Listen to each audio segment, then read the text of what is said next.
বন্দরনগরী চট্টগ্রামের হৃদয়ে সিআরবি এলাকার বক্ষব্যাধি হাসপাতালের পাশে অনুষ্ঠিত হচ্ছে সবুজের উৎসব চলো করি স্বপ্ন ফেরি। চট্টগ্রাম বাগান পরিবারের উদ্যোগে আয়োজিত দিনব্যাপী এই অনন্য আয়োজন ঘিরে উৎসবমুখর পরিবেশ সৃষ্টি হয়েছে বাগান প্রেমীদের মাঝে।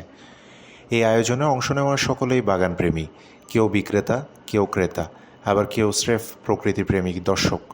সবচেয়ে আকর্ষণীয় বিষয় হলো এখানে বিক্রিত প্রতিটি চারা, গাছ বা বীজ বাগানীদের নিজ হাতে লালিত।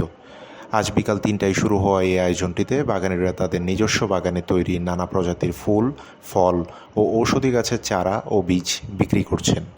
ক্রেতাদের মধ্যে বাড়তি আনন্দের বিষয় প্রচলিত বাজার মূল্যের চেয়ে কম দামে এখানে পাওয়া যাচ্ছে সব ধরনের চারা ও বীজ। প্রকৃতির প্রেম আর উদ্যোগের এই সুন্দর মেলবন্ধন সিআরবিকে পরিণত করেছে এক জীবন্ত সবুজ প্রদর্শনীতে, যেখানে বিক্রি হচ্ছে শুধু চারা নয়, বিক্রি হচ্ছে স্বপ্ন, ভালোবাসা আর প্রকৃতির প্রতি দায়বদ্ধতা। নওয়াজ শরীফ রানা, খবর ২৪ ঘন্টা, সিআরবি।